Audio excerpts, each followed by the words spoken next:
Por que que eu estou puxando isso? Eu estou puxando isso para tentar entender uma questão que para mim ela é fundamental, que é efetivamente a atuação, a influência dos tais neuroquímicos na ação. Uhum. E por que a minha colocação nesse sentido?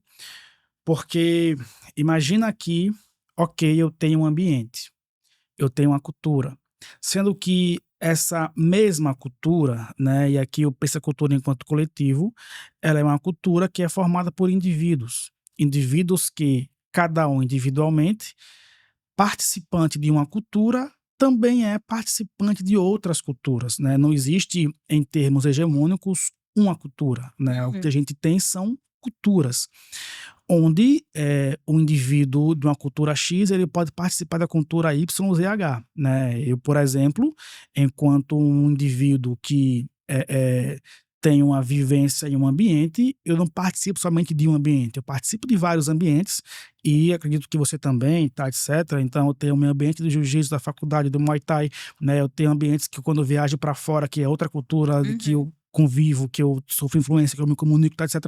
Então, assim, existe uma gama de culturas onde o indivíduo está posto, né? A sociedade, ela é, antes de ser um coletivo, ela é um átomo, né? Porque ela é formada por indivíduos que se manifestam dentro dela e a manifestação desse indivíduo dentro dessa sociedade passa por suas ações individuais.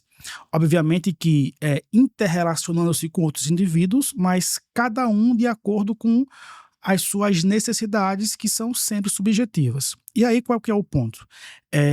As culturas, de acordo com seus ambientes, elas sofrem influências também das crenças, sofrem influência dos valores, sofrem influência de uma série de coisas. Todavia, os indivíduos que fazem parte daquela cultura não necessariamente eh, compra ou engaja-se na crença daquelas culturas.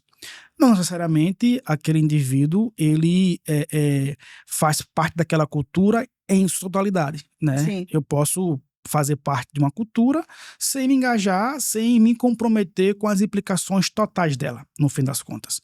E qual que é o ponto específico? É que a formação de uma cultura, ela passa por uma formação também de outras coisas, como, por exemplo, a depender do ambiente, da região geográfica.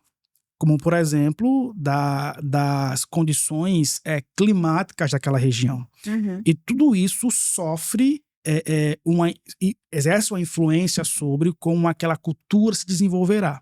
Né? Por exemplo, uma comunidade que se desenvolve numa beira de rio, a cultura vai ser bem diferente da comunidade que se desenvolve num deserto, né? Nesse sentido.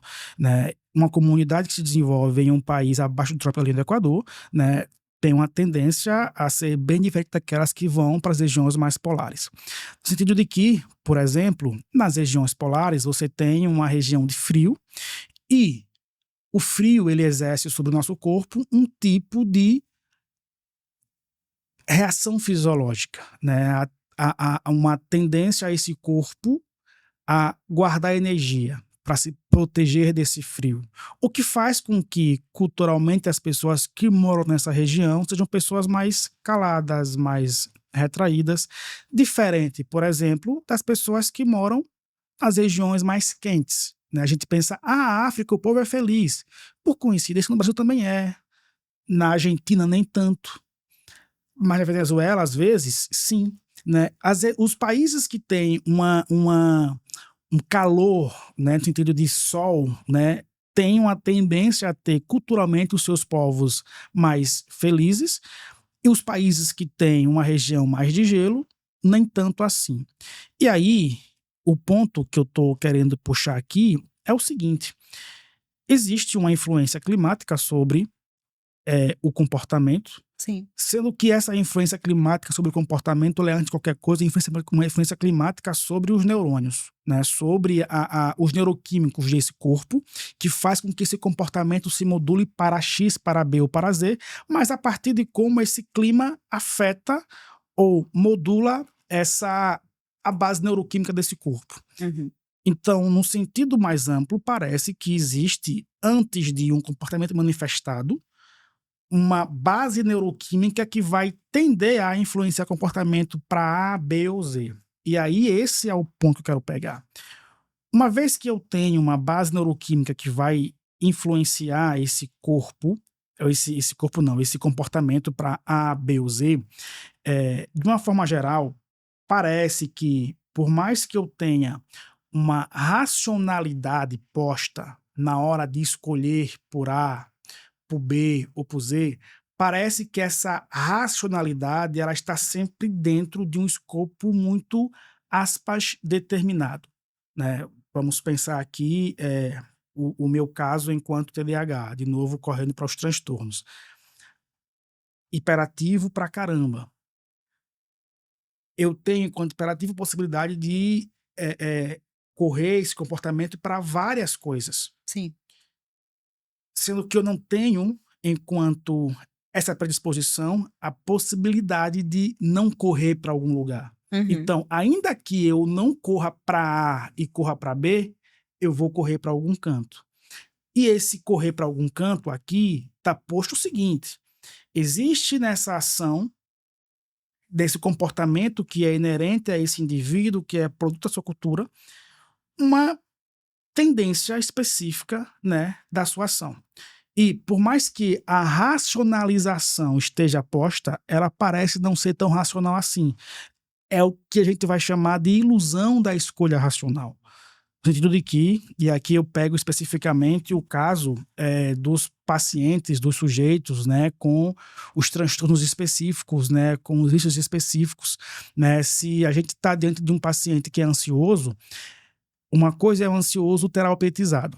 Sim. Ele vai estar ali ciente, Aham. né, de que aquela ação que ele está jurando que ele sabe que não é tão bem assim. Ele sabe que ali é uma coisa que está se manifestando. Agora, quando esse sujeito ele não tem uma terapia em dia, ele não é um psicoeducado, ele vai ter uma boa justificação racional para aquela manifestação de coisas que ele está sentindo. Sim. E esse é o ponto, né? Como a racionalização, ela parece ser sempre posterior à sentimentalização da necessidade. Uhum. Né? Eu brinco, né, quando antigamente, antes de ser psicoeducado, ia fazer minha feira, olhava para o meu armário e eu sabia o que eu precisava comprar.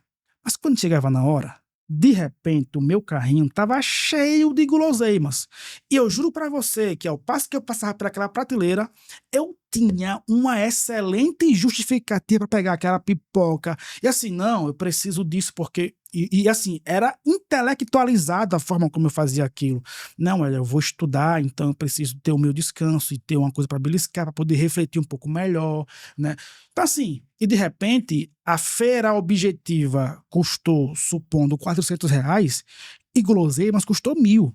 Então, assim, era uma coisa que fugia de uma normalidade, no fim das contas, mas eu tinha, ainda assim, uma boa justificativa, ou uma suposta boa justificativa, para fazer essas compras, né? E aí eu quero entender de você, né? Como é que funciona nesses sujeitos, né? Como é que você compreende essa racionalização, ou se você compreende também assim, que a racionalização da decisão, ela vem geralmente posterior ao sentimento, à necessidade, e se essa justificativa racional, ela é de fato racional ou ela tende a justificar um sentimento que a gente tem, que a gente deseja fazer e que no fim das contas, se não tiver um bom critério, a gente acaba fazendo sem ter uma racionalidade de fato ali posta.